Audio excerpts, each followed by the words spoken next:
Hey, you too. What's up? This is the Reluctant Nobby back again. Back again with my news and views, my views on some of the news out there, and some big news. Righteous black men and brothers and sisters. We are at war. All right. And I'll explain that in a minute. All right. So, first, uh, oi to the bang. Vasses los. Bonjour, mes amis. Ni hao ma. Konnichiwa. Kedu Bawani, um, Jambo Habari Gani, and Sani Bonani. All right. Um, we're at war. If you're a sister, then you must understand this is not your fight.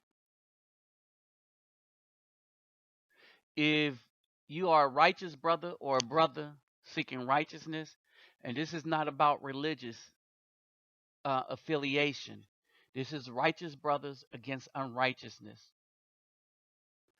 We are at war, and it's our fight. Our sisters, if it's a sister, then she should not want this fight. She should not be fighting in this fight. She should have our backs. We fight this war. Our sisters have our back. If there is no sisters having our back, then it's just us. All right. But as we fight this, we then can allow others to have our back.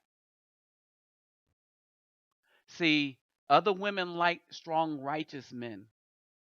All right. So whoever wants to deal with righteousness, we take them. Now, this one is what black men tried to build, the modern black woman destroyed.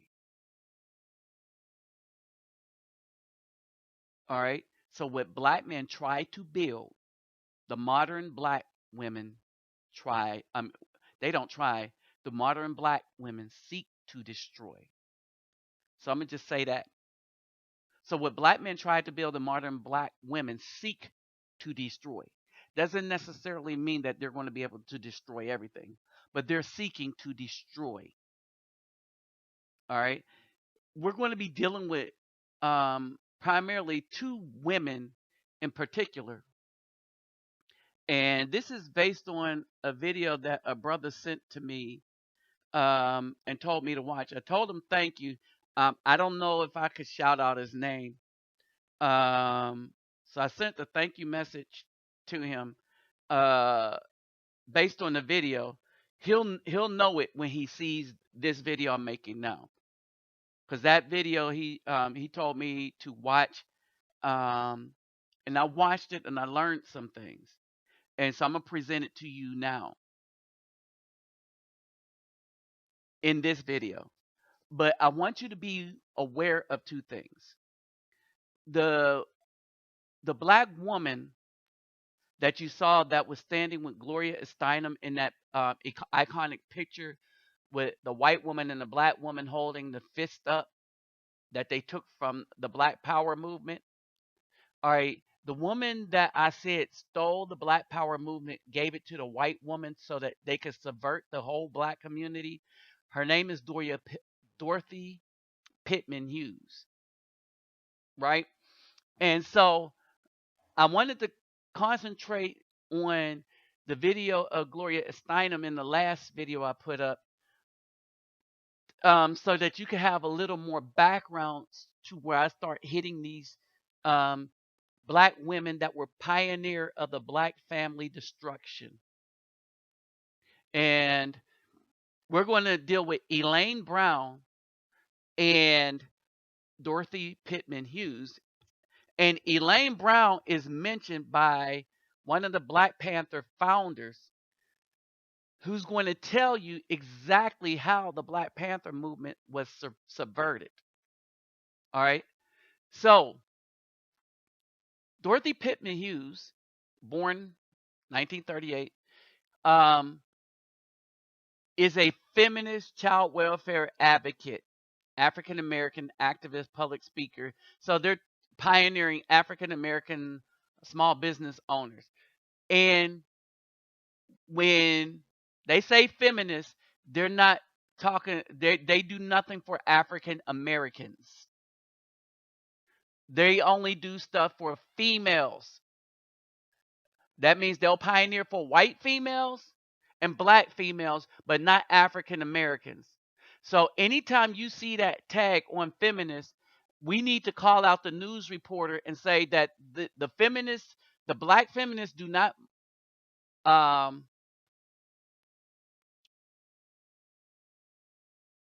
they are not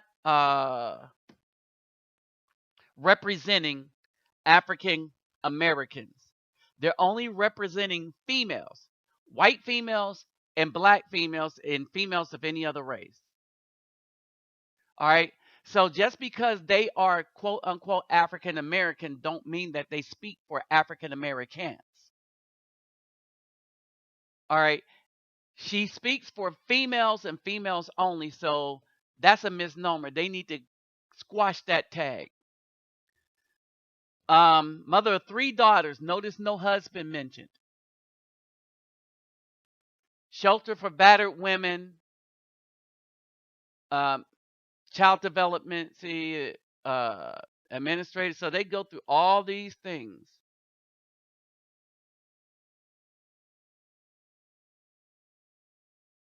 And what I wanted you to pay attention to is right out in the middle, where you see the year 1972, was co-founder of Miss Magazine in 72. Why is that important? I'll tell you in a minute. Now, I want you to pay really close attention to co-founder of Miss Magazine. And this is a picture of her back in her younger years, right? She looks like what these conscious sisters look like now. And so we should never judge these women solely on their outward appearance. That's only the start of judging to see what kind of woman they are. All right, because she got the afro, the dashiki, and all of this stuff, and she is the one. She and other black women took our movements and gave them to the white women, and then immediately started to subvert the black men and destroy us from the inside. I told you about all the good things that came up as a result of the Black Panther Party. All right. And I got a dude on here that's going to really break it down, one of the founders. But I want you to pay attention to that, right? And here it is. This is Gloria Steinem's thing when I presented her video. She was working for the CIA to sabotage the civil rights organizations. And they use black feminists to sabotage the civil rights organization. Understand this. That's why when these black women say they stand for the African American community, no, they sabotage the community also that they can help the white women get rights for white upper class women. The only people benefiting from their sabotage, the black woman sabotage, is white middle class, upper middle class women. White upper middle class women. Not poor white women, not poor Hispanic women, not poor black women, but they all believe that they're going to get a piece of the pie, but they don't. All the civil rights, all the quotas for minorities go to white upper class, upper middle class women. Period. It's a backdoor for the white man to hire his wife instead of hiring any black people. Then they'll give black women token things, as Melissa Harris Perry found out. They give them token position to thank the black women for the destruction of their black men and the black family. All right. Now, I want you to understand this. Gloria Steinem created Miss Magazine so that they can do this, subvert the black men and the black community and utterly destroy them. In the late 70s and early 70s, African American organizers became concerned about a pattern which agents posing as black feminists infiltrated their community groups in an effort to split off the women members to separate the organizations. They traced the phenomenon back to 78 when Steinem put out a book called Black Macho and the Myth of the Superwoman. The cover of Miss Magazine. What did I say this other Dorothy created? Miss Magazine. That thing was created to subvert us. The book was allegedly written by a black feminist and activist named Michelle Wallace. In her early 20s, Michelle Wallace, who, like Steinem, came out of nowhere. All right. But look, I want you to see what she says in the book. Wallace called abolitionists like Harriet Tubman and Sojourner Truth ugly and stupid for supporting black men. All right. Y'all understand this now. Miss Magazine. Now, Bobby Seale, the clarion call of the Black Panther Party was power to the people. And you spent certainly virtually all of your life trying to give people in the community more power and control over their lives. In the 30 years since you started the Panther Party, how much improvement have you seen in members of the black community's ability to take control over their own lives? I got to put this in context. You know, when we came about, we were sort of in what we call the second phase of the civil rights struggle. It's a hindsight analysis. We were about not only the Black Panther Party sneaking its attempt into the South, trying to evolve political electoral black community unity. That was a time when there was only, 400 maybe or so duly elected black politicians. I mean, from the federal all the way down to the Board of Education level.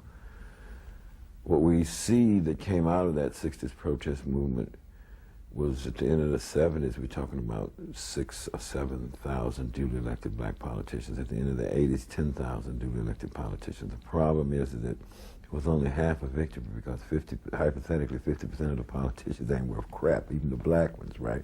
Probably 70, 80% of the white ones are not worth crap either. My point is that was the second phase. The main thing, though, was how do we get to the economics? How do we evolve a new economic practice that makes some human sense?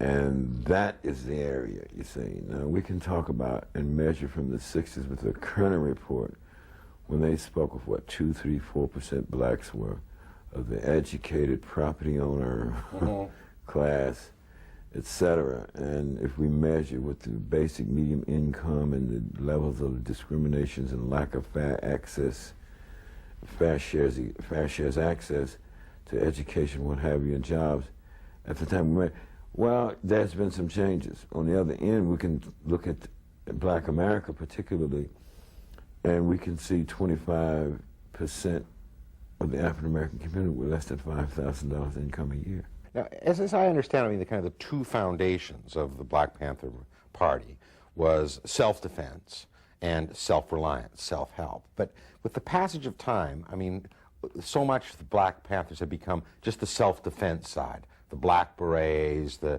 clenched fists, the guns, and that we seem to have forgotten, or there hasn't been the same attention paid to the literacy programs, the breakfast programs, the self-help and the community programs. Why is that, you think? That's because when we say that we would defend ourselves if we're attacked by any races, I mean, that captures everybody's imagination. It's a little bit more exciting than breakfast in a bag, I guess. We were reacting to the several years preceding that period, preceding October 1966 when we created the Black, we were reacting to all of the brutality that had been launched on the peaceful demonstrators. Remember, Huey was in Knight Law School, and the constant reference, as Huey used to say, every time they jump on the peaceful demonstrators, they're violating the First Amendment of the Constitution because it clearly states that all of them have a right to peacefully redress and peacefully assemble, and they only peacefully assemble. Now Bull Corner and the racists are jumping on them, therefore they're violating their constitutional rights, they're violating the law of the land. This was Huey Newton. So when we came along looking at this for several years, we started, he says, oh, we're going to stand for self-defense. If you attack us, we'll shoot back. But we did it by law. We were so damn legal when we went out to patrol the police and observe the police with illegal guns. We knew all the laws on that.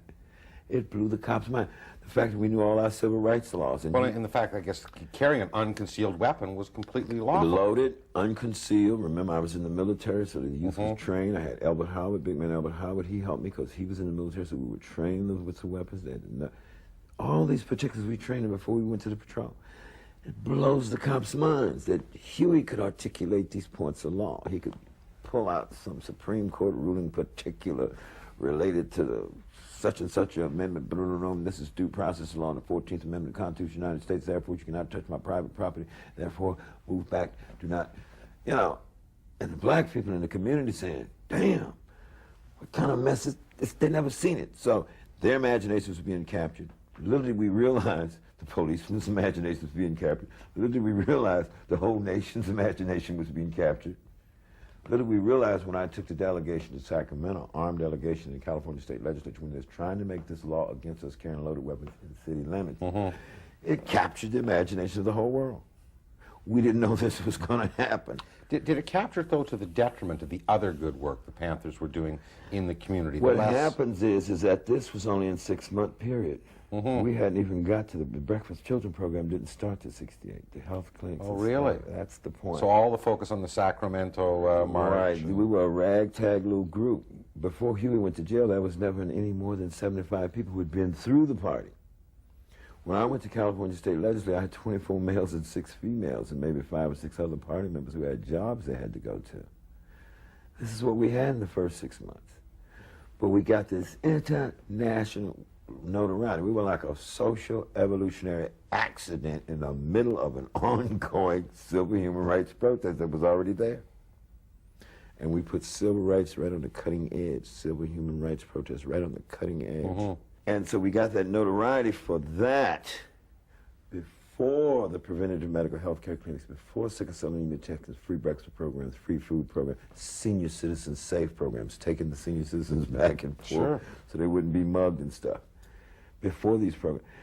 And then later we ran, in late '68, we ran for political office. I ran on the ballot. Kathleen Cleaver was named on the ballot, Eldridge Cleaver, and we put Huey Newton's name on the ballot while he was sitting in jail.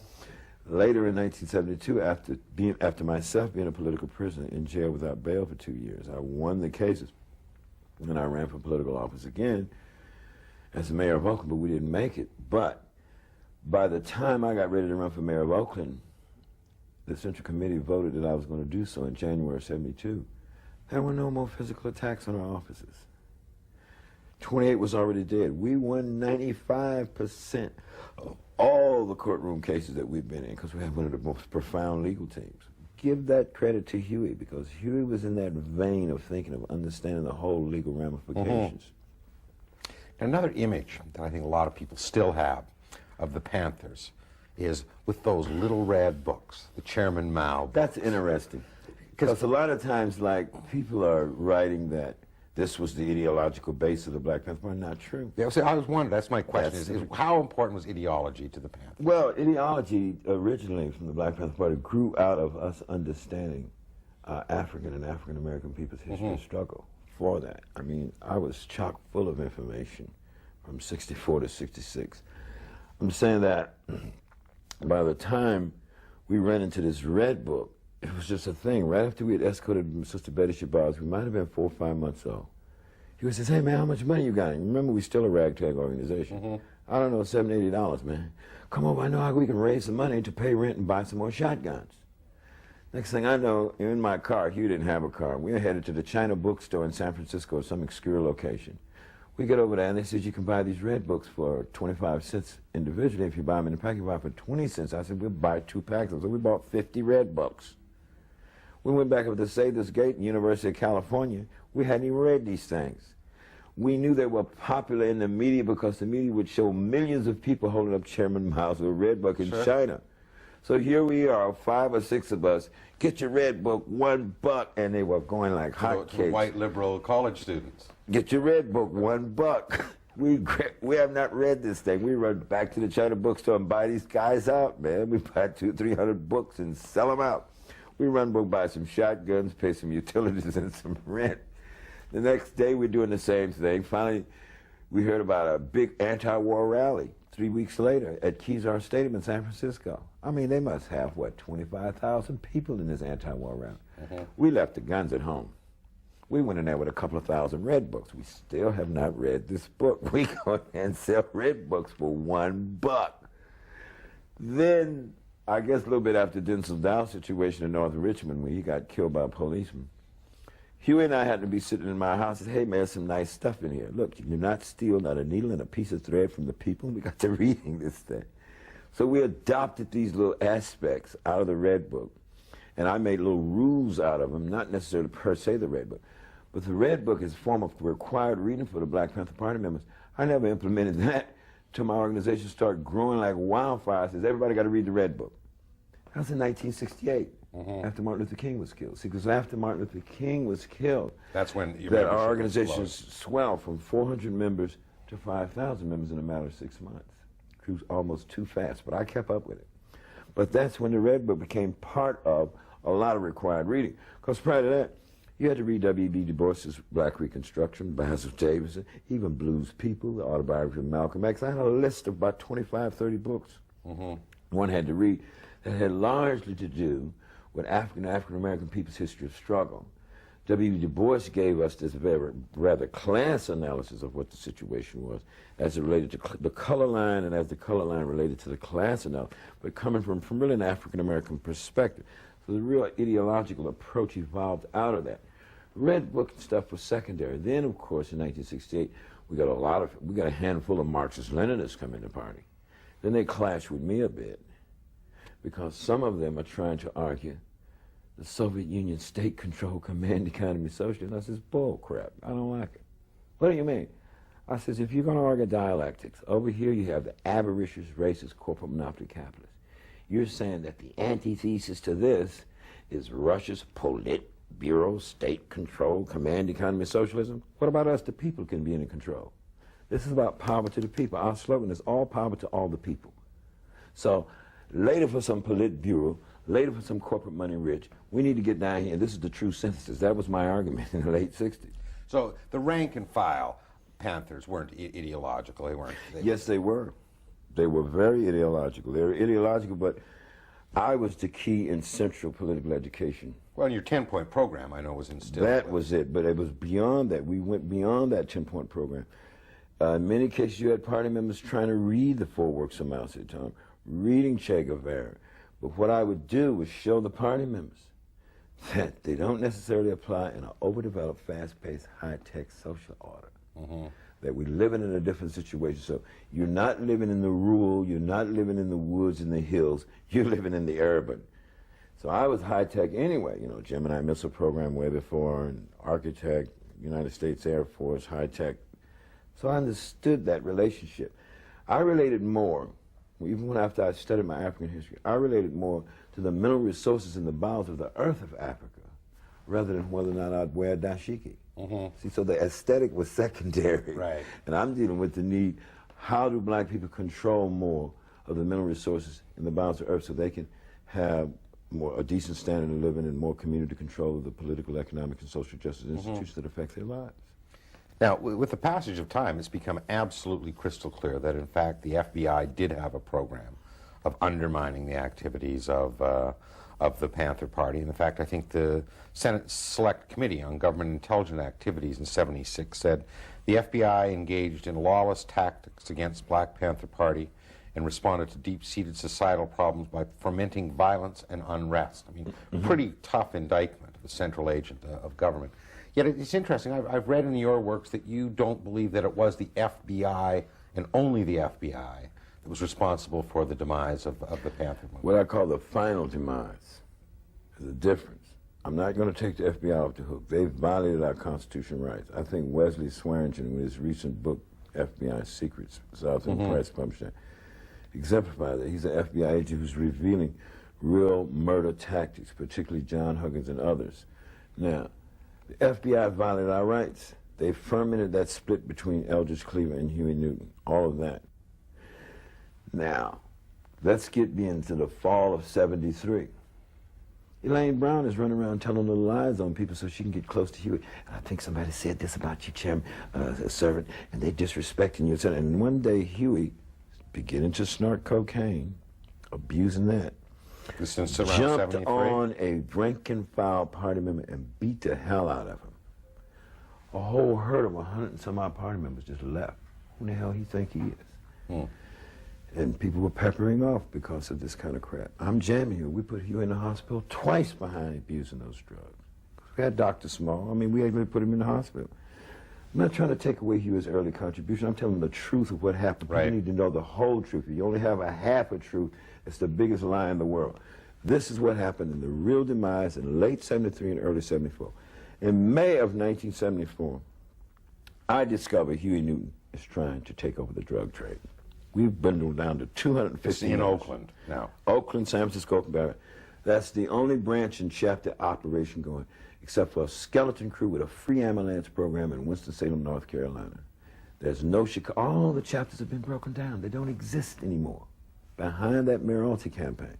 So now you see the real demise that's beyond COINTELPRO. Unless Huey Newton and Elaine Brown was working for COINTELPRO. See, so this is the trouble with so many parties. All right.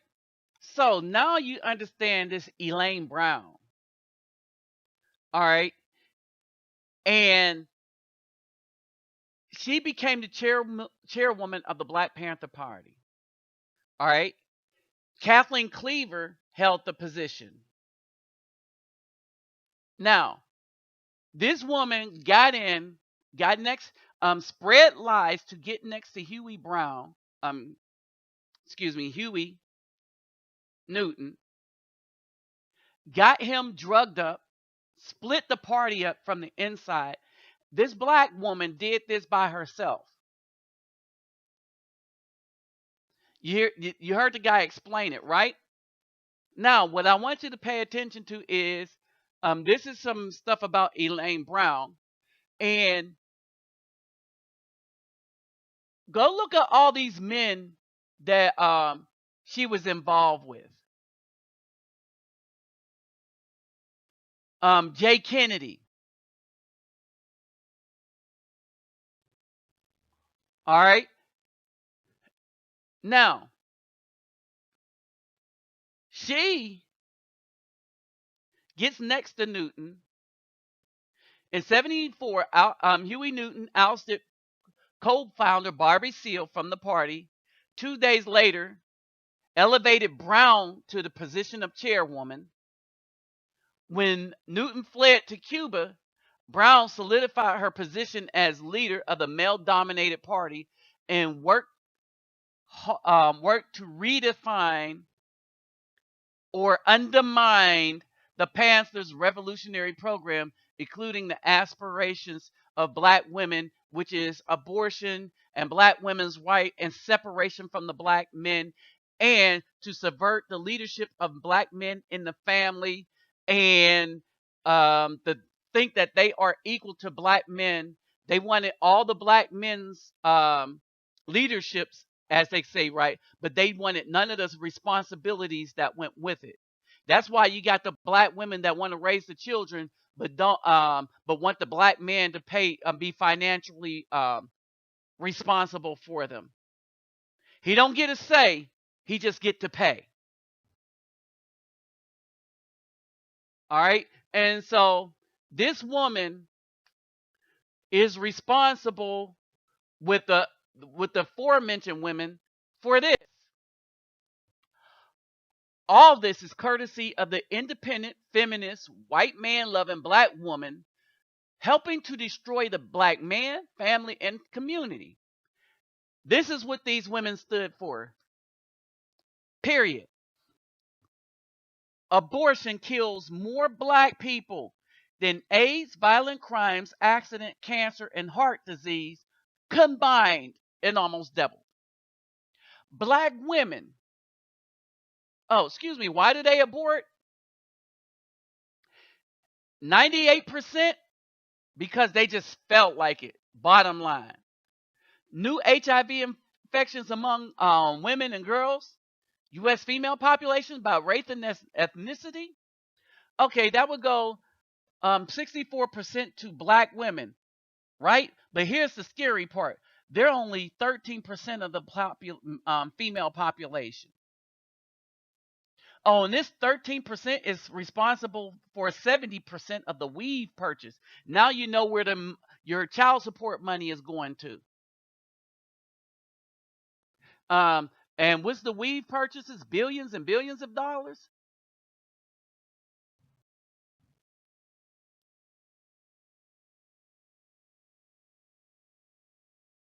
Explain what it is, why we are where we are, and what will happen if we don't affect that number. Well, just to say so that your listeners would understand, the Hispanic woman, each Hispanic woman has 3.4 children, or almost 4 children. Each Hispanic woman, at least 3. Mm-hmm. Caucasian women have 2, every Caucasian woman has at least 2 children. Mm-hmm. The African American woman now is having 1.97, meaning she's not at replacement rate. We are not at replacement rate because 2 people should have another 2 people to replace themselves. Okay, so we are below that for the first time in our history being on this terra firma.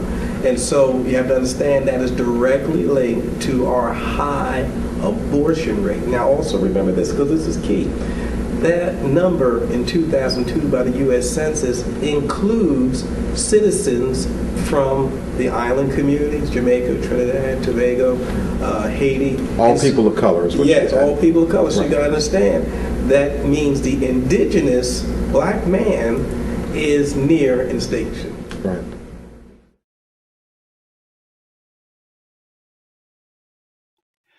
All right, here's my final thoughts. Brothers, we got to break it down. It's cracker food versus intellectual kung fu. All right, you got your simps and all the weak-minded Negroes that's following these black women because they're falling for the cracker food.